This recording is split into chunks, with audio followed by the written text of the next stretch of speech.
News 18 India. जी मैं रीवा से आया हूँ। रीवा से क्या नाम है? प्रकाश गुप्ता नाम है। गुप्ता जी थोड़ा अंदर आ जाओ।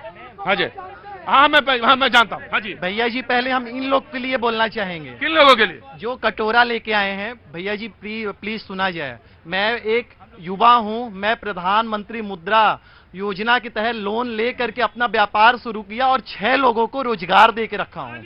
मैं रोता नहीं हूँ।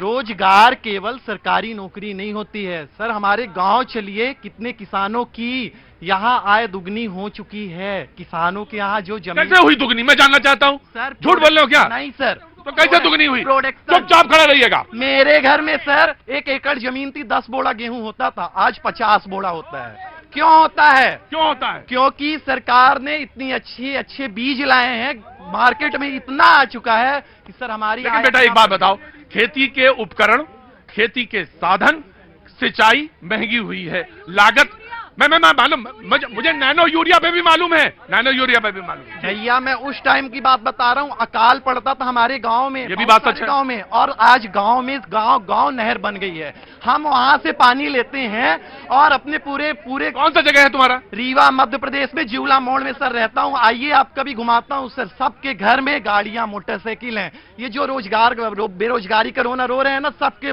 जेब में देखिए मोबाइल होगा, घर में गाड़ियां होंगी, और ये बेरोजगार बोल रहे हैं। अरे साहब झूठ उतना बोलिए, आम आदमी को झूठ पसंद नहीं है।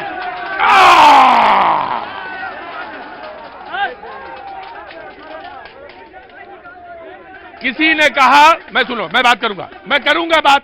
किसी ने कहा कि मेरी लड़ाई बड़ी है। मैंने तुम्हारी लड़ाई छोटी नहीं की। मैं आपकी भी बात सुनूंगा, मैं आपकी भी बात सुनूंगा, आपकी भी ना जी बोलिए। मैं अंदर नहीं बोलो, 30 सेकंड सुन लेना एक बार। देखो आज देश का माहौल ऐसा है कि जगह जगह लोग बेरोजगार हैं। जब देश का चुनाव होता है तो इन मुद्दों पर चुनाव नहीं होता, शिक्षा की बात नहीं होती, रोजगार की बात नहीं होती, महंगाई की बात नहीं होती। जब चुनाव होता है तो देश में ऐसा माहौल बनाया जाता है जो इस मुद्दों को भूल जाते हैं। ना ये मीडिया दिखाती है, ना कोई दिखाता है, ना इस पर बहस होती है। मैं गारंटी के साथ कहता हूं, इन मुद्दों पर अगर चुनाव हो तो जितने भी दिल्ली के सांसद हैं, 7 सांसद आज अपना सर्टिफिकेट लेकर, जिन्होंने 5 साल 10 साल राज किया है, वो अपना काम दिखाएं, जनता में जाएं। कोई भी सांसद अगर अपना बता दे और जनता कह दे कि हम इस सांसद से खुश हैं, तो मैं यहीं पर मैं यहीं पर इस बात के साथ कहता हूं कि अगर भारतीय जनता पार्टी दिल्ली में एक भी सीट जीत जाए, एक भी सीट, मैं खुश हूं भाई। और मैं एक बात बोलना चाहूंगा, अरविंद केजरीवाल जी को एक बात बोलना चाहूंगा। जिस मुद्दे पर, जिस वादे के साथ आप आए थे ना कि हम एमसीडी कर्मचारियों को सैलरी देंगे, उनकी सैलरी समय पर दें। आपने वादा किया था, 1 महीने के अलावा कोई सैलरी समय पर नहीं आई है।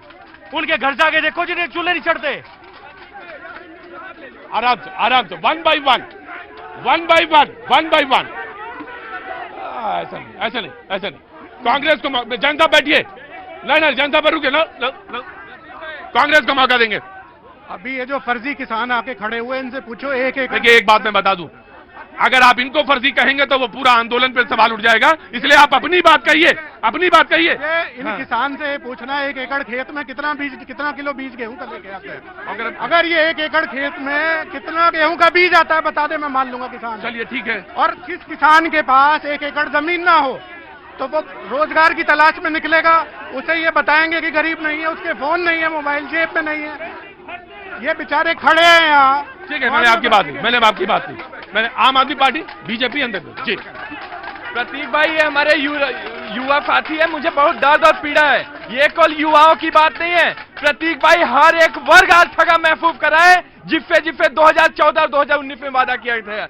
ये हमारे युवा साथी है, कटोरा लेकर के आज रोड पे हैं। चाहे महिलाएं के साथ जो वादा किया गया था, चाहे हमारे किसानों के साथ जो वादा किया गया था, आज बहन बेटियां अपने इंसाफ की लड़ाई लड़ रही हैं। बोला गया था 35। ठीक है, भाषण नहीं। ये बात कर रहे हैं, डीटीसी वालों को इन्होंने सैलरी नहीं दी, आंगनवाड़ी वालों को इन्होंने सैलरी नहीं दी। दिल्ली यूनिवर्सिटी के टीचर्स दिल्ली यूनिवर्सिटी के टीचर्स, गवर्नमेंट के टीचर्स वैकेंसी पे जो रहे हैं वो वाले, मुझे कई टीचर्स ने फोन करके कहा कि प्रतीक जी पिछले 6 महीने से तनख्वाह नहीं आ रही है।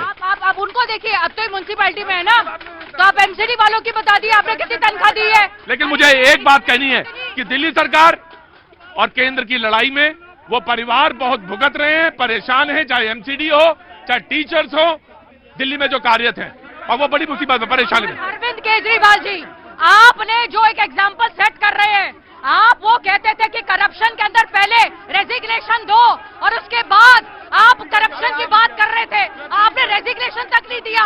आपके सारे एमएलए, आपके मंत्री वहां बैठे हैं, आप दिल्ली के समझ में सवाल क्यों नहीं देते? अमजादी रुक जाइए। मेरे एक भाई एग्रीकल्चर की बात कर रहे थे। एग्रीकल्चर ग्रोथ रेट पता है आपको? एग्रीकल्चर का ग्रोथ रेट आज क्या हो गया? इस महीने में, इस साल में, प्रेजेंट वाले में, प्रेजेंट में, और वैसा 4 से ऊपर है। 4 से ऊपर था। आपको बता रहा हूँ गुप्ता जी, एग्रीकल्चर पूरी दुनिया में भी बताइए। 4 से ऊपर था, आज 1 कुछ रह गया। क्या बात करते हो आप? कहाँ दुगुनी हो गई?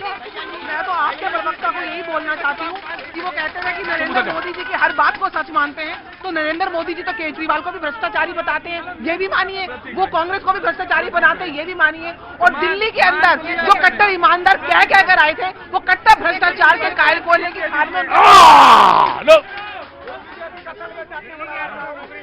आप सोचते हैं कि 10 लोग आएंगे, हल्ला मचाएंगे और बात को अनसुनी कर देंगे? ये नहीं चलेगा, ये नहीं चलेगा, ये कतई नहीं चलेगा। वही खड़े हो जाए चुपचाप।